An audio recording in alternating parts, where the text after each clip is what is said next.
All right, here we are, part 2, talking about fugues.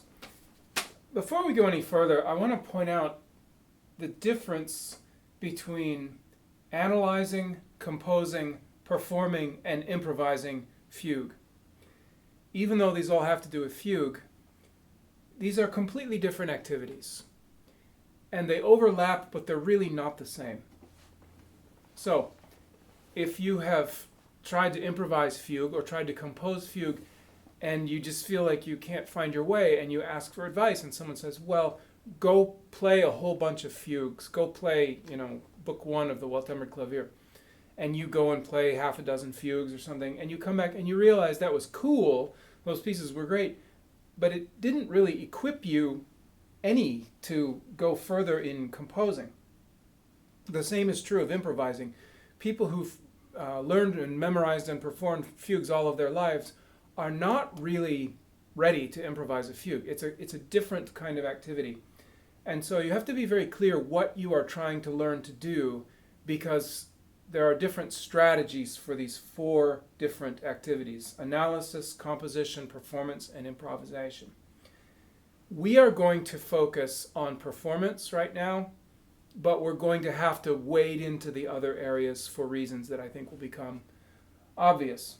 Okay, so how does a fugue work? Now that hopefully you've listened to some and gotten the idea of the sound, how do they work?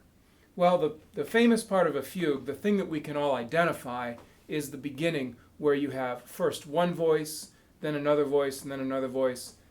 Maybe something like this. I'll improvise a little bit, a little fugue exposition for you.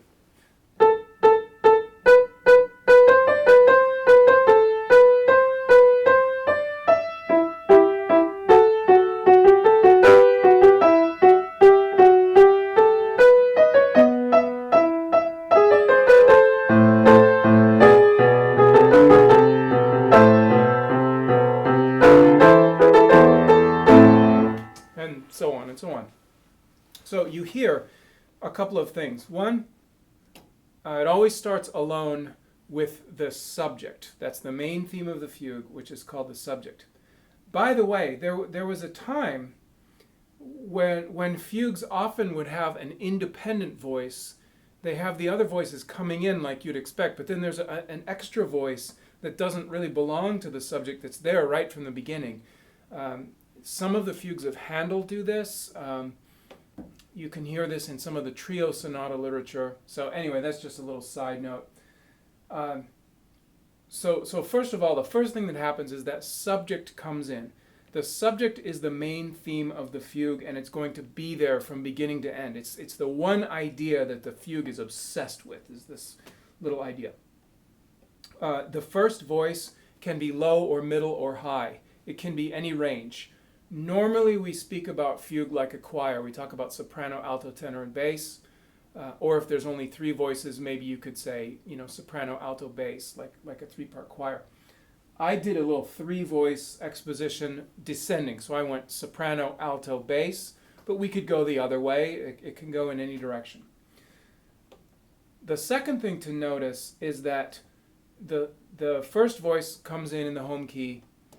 The second voice, which is called the answer, comes in at the 5th.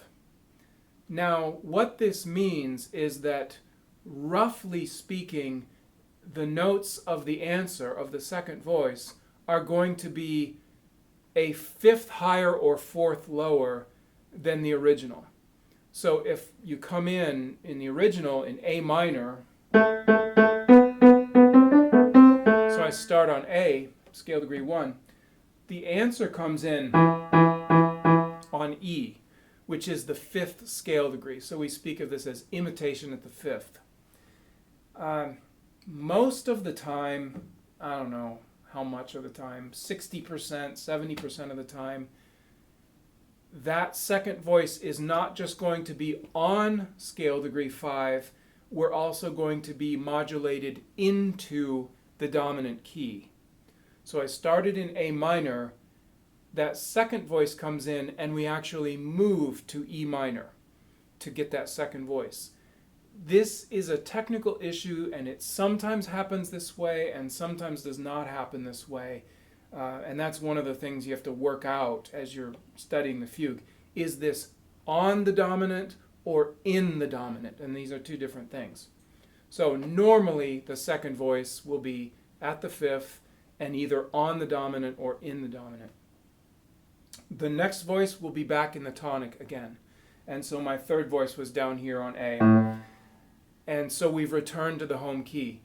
If there were to be a fourth voice, again, probably it would appear at the dominant. So now we're back there again. A fifth voice, we'd be back again at the tonic. So they trade. So if you have an odd number of voices, you're going to end up back on the tonic when this part's done. If you have an even number, you're going to end up in the dominant. All right? So the first thing you want to do with your fugue is go and identify this section of the fugue. This is known as the exposition. And you want to see, first of all, how many voices are supposed to be in this fugue.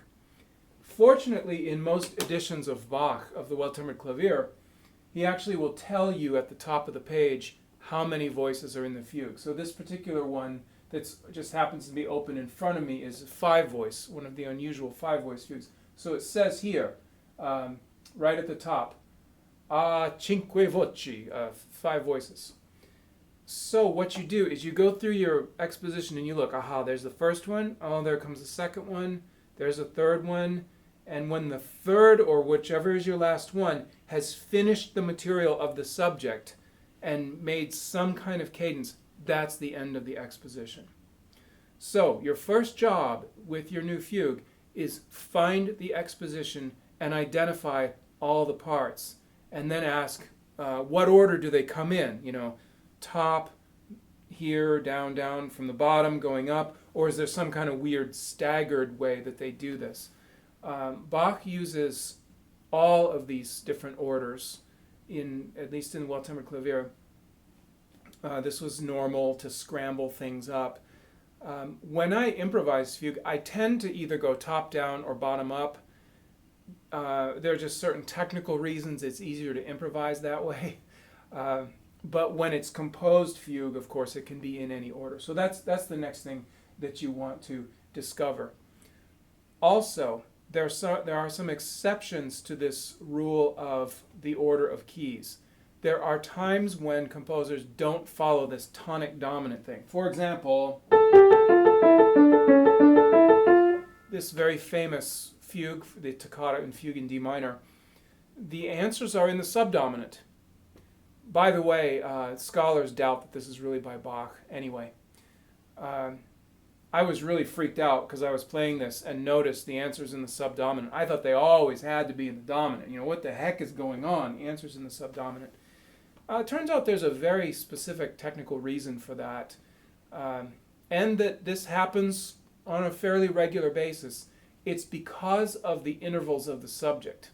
And maybe we'll get into that a little later, the technical reason it forces the answer to happen in the subdominant rather than the dominant. I think maybe we won't get into that today. For today, let's just take a look at your fugue, find the exposition, identify the order of the voices, and which order do they come in, and can you tell what key everything is in, tonic, dominant, and so on. And one other little thing just to kind of provoke some thought. When the voices come in, are they exact versions of the subject? So is it note for note, rhythm for rhythm, interval for interval, copied into the other voices, or did the composer alter something?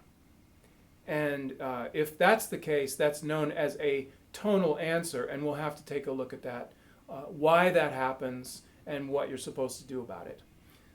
But for now, identify your exposition, and then we'll take it from there. So we'll talk to you next time. Bye.